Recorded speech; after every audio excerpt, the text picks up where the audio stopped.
Hi there, Aquarius. Welcome to your end of January 2025 General Tarot Update. It's Raina here.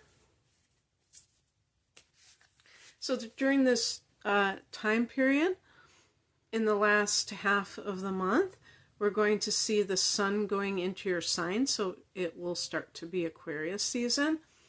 And that's around the 20th, I think, this year. And we're going to see the new moon, which is a Chinese New Year, on the 29th of January. I'm really pumped because I'm a wood snake, and that's what's going to be. So I don't know what that means when it's your year. Maybe it'll be my year, so that'll be cool. Trying to get this to focus is really something else. Okay, all I'm doing is like a 3-card spread. It's not even really a spread because I'm not going to have positions. I'm just going to talk about the energy of these 3 cards and what they represent. Let me start with this one. It's reversed. This is the Wild Unknown Tarot deck, by the way. This is the 10 of Swords, but it's reversed. You see, I get a kick out of this one because one of the swords is going through both of its eyes. And it really, speaks to that issue of like, because the 10 of Swords is betrayal of, that backstabbing when they always have it in the back. But through the eyes is like, you can't ignore that. But the other thing of the 10 of Swords is that it's like the worst is over, especially when, I think when it's reversed, it's like that period of time is now, it's like you're turning over a new leaf or something is turning in your favor. And certainly I feel that way because of Pluto being in your sign now. And on the 20th, it's going to be a conjunction with the sun. The sun is entering at 0 degrees, obviously, and Pluto will be at 1 degree of Aquarius. So that's very powerful. But the point is that this is very empowering. And you had Pluto in the 12th house. So it was more like the dark night of the soul. So, you may have felt, and Saturn went through there. And I think they usually characterize Saturn in the 12th as the dark night of the soul. But certainly Pluto, there isn't a trip to the beach.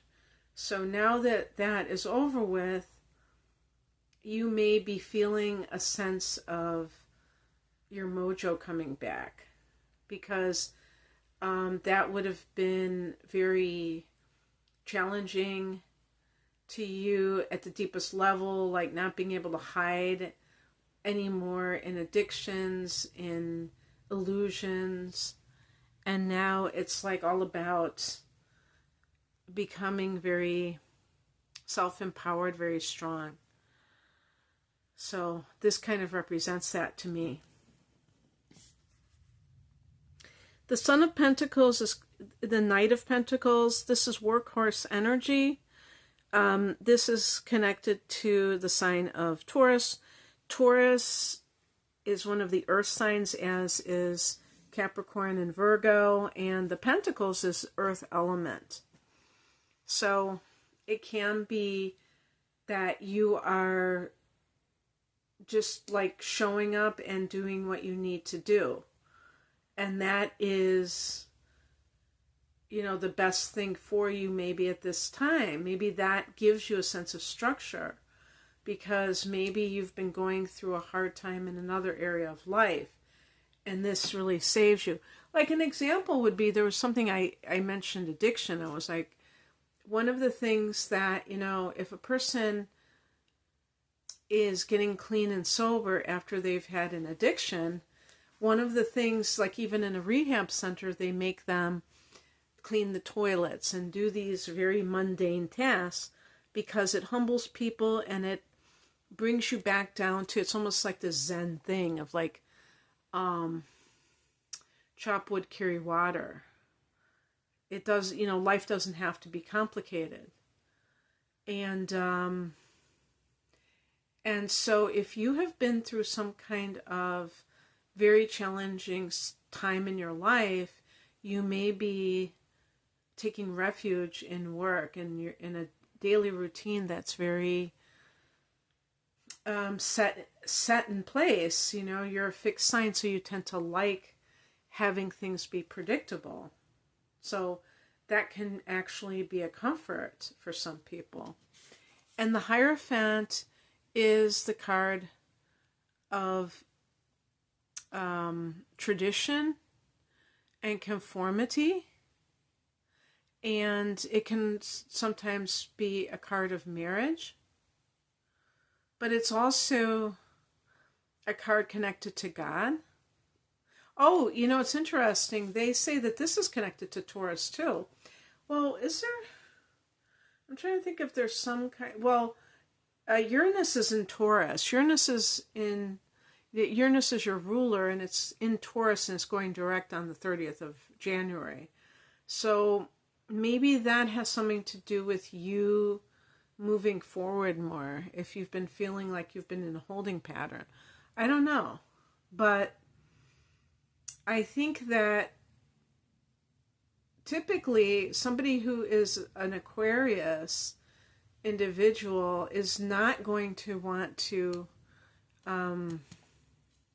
conform, but there may be a reason why it benefits you. And again, I'm going back to an example of, if somehow your life got out of control and you're trying to just get back into a normal state, then sometimes you have to do things that feel like you're just selling out and becoming like everybody else. And that could be like the last thing you want, and yet it could be very important for your healing. And also, as a card that is connected to spiritual matters, it could be talking about that this is the backbone. It reminds me of like the Temperance card, because it's like about the material and the physical. But it's really funny because, you have it here, like working hard and then maybe having that connection with God at the same time.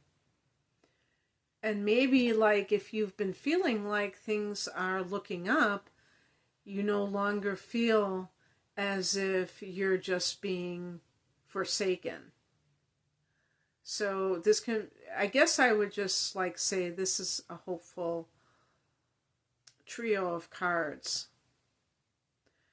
And I hope that you enjoyed this, Aquarius. If you'd like a private reading, the link is below. Take care. Bye.